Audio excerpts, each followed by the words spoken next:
I'll be finishing my bachelor's at the age of 14 in spring 2026, and hopefully I can finish my PhD by the age of 16. How many colleges did you get into and how many did you apply to? What are some of them? Okay, so I don't exactly remember. I believe I applied to 15 colleges, and of those I got accepted into 5, mostly because the rest were Ivy Leagues. And Ivy Leagues, they would not allow you to stay in the dorm No. for the first year because you have to be 18. Okay. Yeah. So in that respect, I did get admitted to a few of the lower level universities like Hofstra and Adelphi.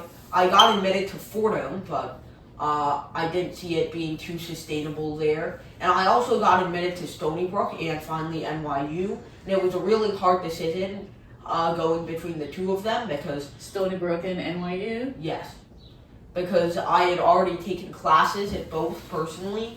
I had a really hard time deciding which was better, but eventually I realized my dad works in the city all the time. You said earlier with the Ivies, first of all, how could they not be equipped to handle a younger student? Out of any of the schools, they should be the ones that should be able to handle precocious students. I didn't know. Ask the admissions officers.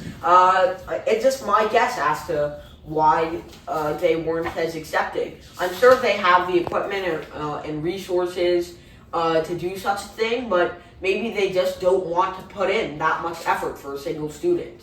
Interesting. And then, I mean, you also said that there are people who are more qualified. Who could be possibly more qualified? What is the...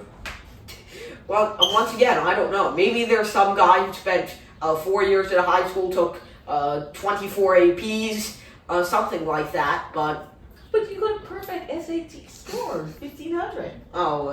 The perfect is actually 1,600. Well, you were close to. Close enough. 1,500, that's really good. And you were doing college courses.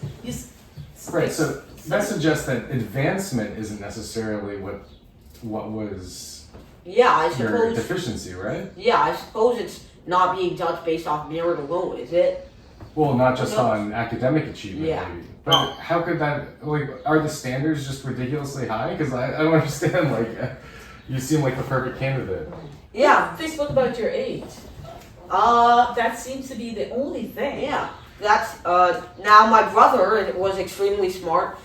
He was, absolutely perfect in high school, got a nearly perfect SAT score, 1580, participated in every club under the sun, wrote in for his school newspaper, and he went to one of the best high schools, Brooklyn Tech, over in the city. But somehow got rejected from nearly every single university he applied to. He ended up having to go to the city college. But, I mean, he still worked for everything he could there, and now he's off to a better future at Brown University. So even when other people want to put you down, you can still work for yourself and bring yourself back up. But what I'm hearing is that the landscape is Yeah, insane. I mean, I have no idea who's applying. Yeah. And your brother graduated from high school at what age? 18. Yeah, I know. He's With a a near failure. perfect SAT score, right? Yeah. How could that be?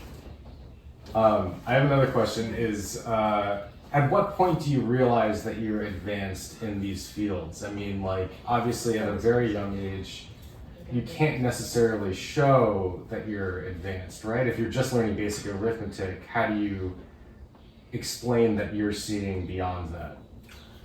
Yeah, so that's a very good question, especially when like a 2 or 3-year-old doesn't have a good handle on language, stuff like that. But when I was 2 or 3, my mom was just teaching me the basic arithmetic operations, so like adding and subtracting.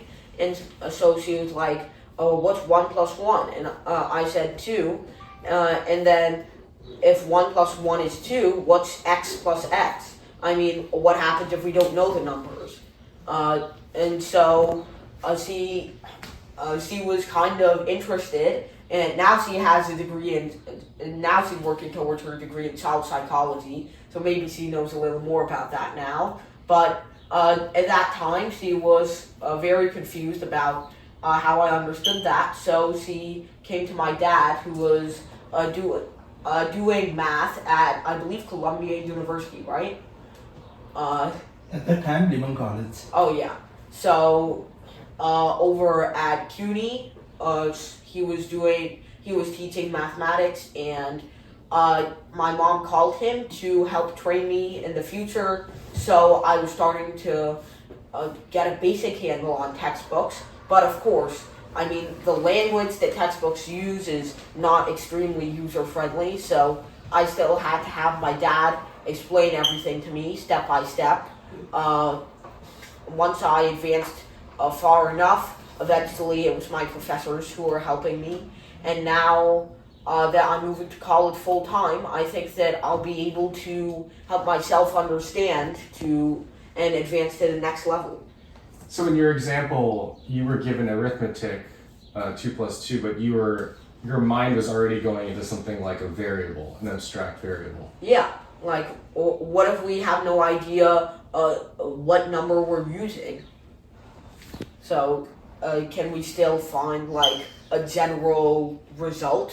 One more thing to mention, Yeah. I did math competitions when I was in high school, so I'm saying when I was in high school, but it was only like 2 days ago. When I was in high school, I did math competitions. So one of those was the AMC. It's like a really famous math competition, which is kind of like the U.S. qualifying exam for the International Math Olympiad. So I took that and I passed, but there were like multiple stages to it and everything. So I was able to qualify for the American Invitational Math exam. And so I got a pretty good score on that one, but I wasn't able to move on to the next level. But that's still very good.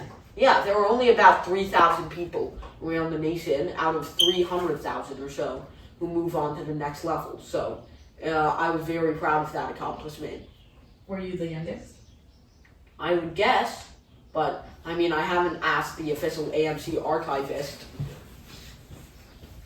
Okay, that's Is it hard being very... so advanced, like, you know, like you're so advanced academically, like is it hard because, like you just said, you kind of have to hang out with older people? Like, is there a tension there, like socially or something? No, I feel like it's been just fine blending in with older people, and talking with them has been a very smooth experience, not just my classmates, but also teachers and administration. So I'm hoping that pattern continues when it comes to college, because I mean, college, I'm sure kids are a lot more mature than in high school. I've seen quite a few incidents in high school, but for the most part, it was still a very clean experience. So in college, I'm hoping it's even more of the same thing, and I can't wait for the social interactions I'll be able to have. Filing that formed, I want it to be a little bit more separate, so I'm going to jiggle it around a bit. And so once again, you can see that magic magnetic field forming. Yeah, if it's close enough to the table, if the magnetic force is strong enough to make the paper itself move. Like right now, I'm holding it up directly against the table, which is why you can see the paper moving. But if I move it a little bit farther away, there are only slight motions and I can't move the table at all, or the paper at all. So yeah, that's how magnetic fields work. Great. Mostly because it's the most convenient form that we found so far. So that's why two people on opposite sides of the world will come up with it. There were the same fundamental ideas, but they just keep optimizing and keep optimizing and keep optimizing, and eventually you have to reach the same conclusion. जिद है जी घिसना यूं ही पिसना यूं ही पिसना यूं ही बस करिए कोई तो चल जिद फड़िए तू बेतरिए या मरिए हाँ कोई तो चल जिद फड़िए तू बेतरिए या मरिए चक दे हो चक दे इंडिया चक दे हो चक